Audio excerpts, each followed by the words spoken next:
Ranjang kosong. Pada sore menjelang malam, tepatnya saat azan maghrib berkumandang, aku mengalami kecelakaan sepeda motor di sebuah jalan raya yang memang ramai. Motorku rusak berat. Aku mengalami patah tulang di kaki kiri karena menghantam bahu jalan dengan keras. Sebelum kecelakaan, aku memang melaju dengan kecepatan tinggi. Karena hilang konsentrasi, aku hampir menabrak seorang penyeberang jalan. Aku memang berhasil menghindar, tapi aku hilang kendali dengan motor yang masih melaju dengan kecepatan tinggi. Sampai akhirnya menabrak pembatas jalan dan membuatku terpental. Aku mendapatkan perawatan intensif dari para dokter. Singkat cerita, malam itu aku dirawat di rumah sakit terdekat. Kakiku sudah diperban dan dipasang gip. Aku saat itu masih sadar, karena memang tak ada luka serius kecuali kakiku. Aku ditempatkan di sebuah ruangan yang sepi, hanya ada beberapa pasien yang mendiami ruangan ini. Dan disinilah aku mulai merasakan hal-hal aneh. Bagas, Bapak sama Ibu pulang dulu ya. Nanti pagi-pagi kita balik ke sini lagi, oke? Ucap ayahku. Aku yang masih berbaring mengangguk dan mengiyakan ucapannya. Aku gak lama-lama kan di sini? Tanyaku. Enggak akan lama kok, jawab ayah yang kemudian berjalan meninggalkanku. Aku menempati ranjang di ujung kiri ruangan. Tapi di sampingku masih ada satu ranjang lagi yang kosong, yang merupakan ranjang paling dekat dengan dinding. Ranjangku dan ranjang kosong itu dibatasi oleh sebuah tirai yang dapat dibuka apabila digeser. Sementara pasien lainnya berada di seberang ranjangku. Jadi singkatnya aku sendirian berada di barisan ini. Aku memutuskan untuk istirahat malam ini karena memang sudah lelah rasanya. Aku coba pejamkan mata dan berusaha tidur. Tapi aku tidak bisa langsung tidur.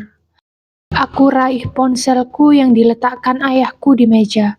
Aku juga mengambil botol minum sambil menunggu kantuk datang. Tanganku bergerak berselancar di dunia maya.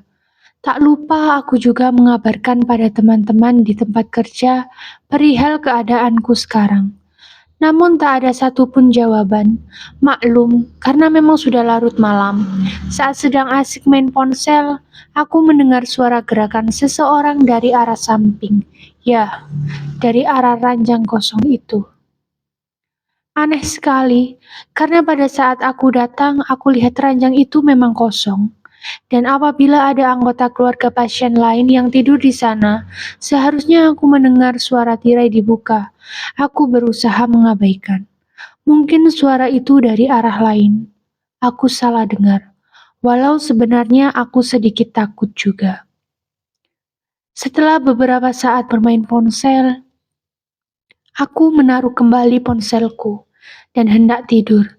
Saat sedang memejamkan mata, tiba-tiba terdengar suara jelas dari arah ranjang kosong tadi, suara perempuan.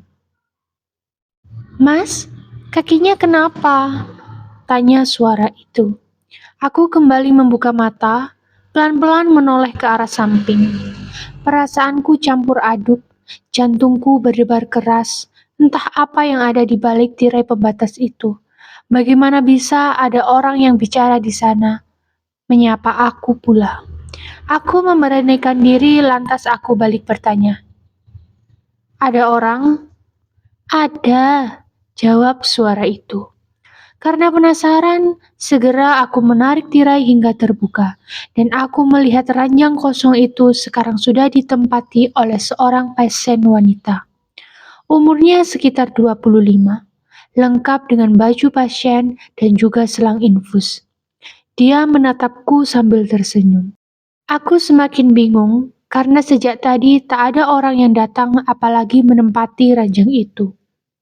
Loh mbak, kapan datangnya? Tanyaku bingung.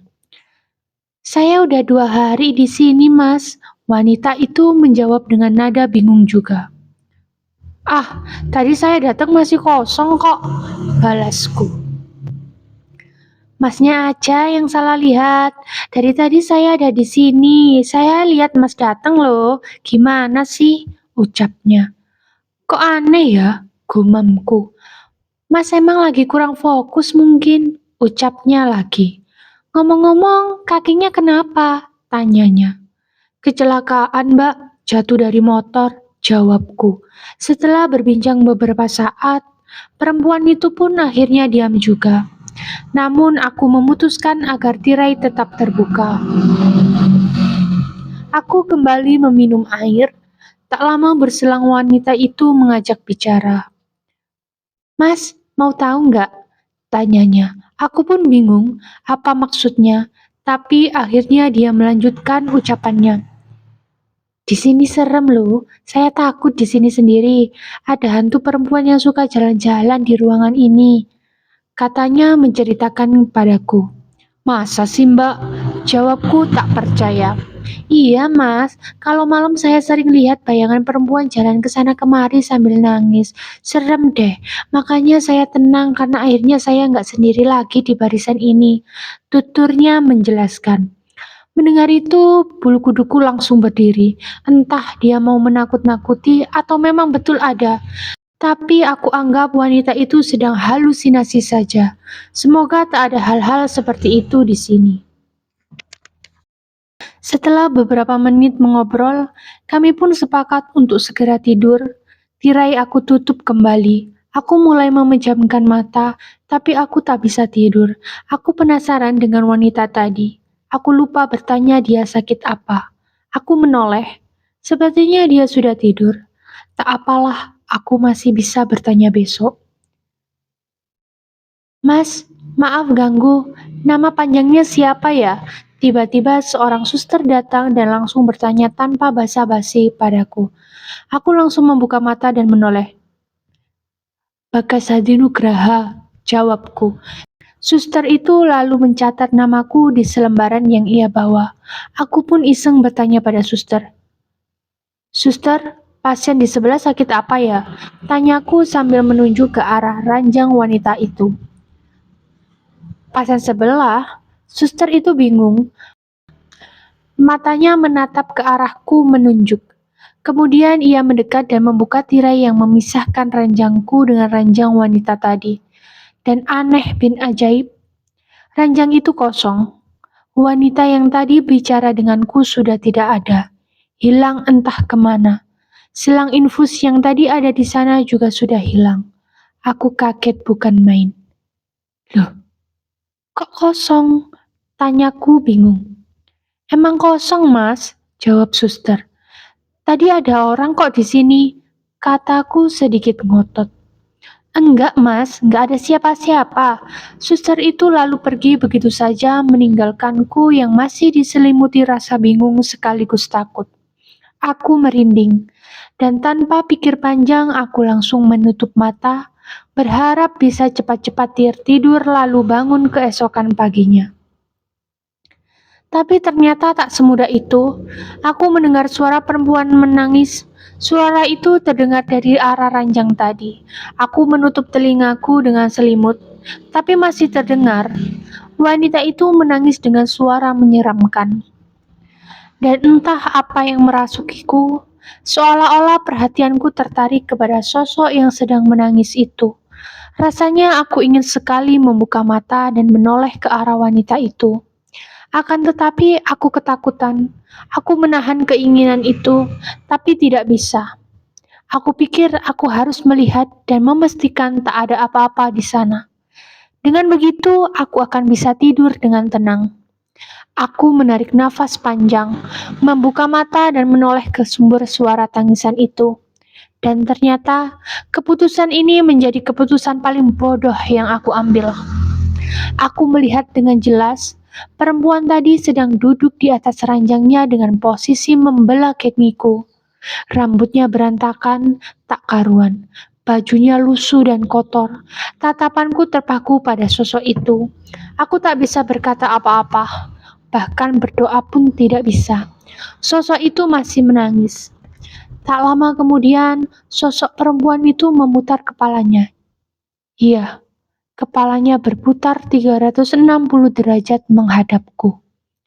Wajahnya sangat menyeramkan, putih pucat dan mulutnya robek sangat lebar hingga mencapai telinga. Matanya putih semua. Sosok itu tersenyum ke arahku dengan posisi kepala berputar seperti itu. Lalu terdengar suara keluar dari mulutnya yang berkata, "Hihihihihi, udah tahu ya." Aku memalingkan wajah ke samping, sosok itu pindah mengikuti arah mataku. Aku memalingkan wajah ke depan, dia menggantung di langit-langit. Kemanapun aku menoleh, dia selalu mengikuti. Aku coba memejamkan mata, namun wajah menyeramkan sosok itu malah terbayang semakin jelas. Tertawa terbahak-bahak dengan darah yang keluar dari mulutnya. Seketika aku tak tahan lagi. Aku pingsan saat itu juga, tak sanggup menatap sosok menyeramkan seperti itu. Aku bersyukur karena Tuhan sengaja membuatku pingsan, sehingga aku bisa terbebas dari gangguan itu.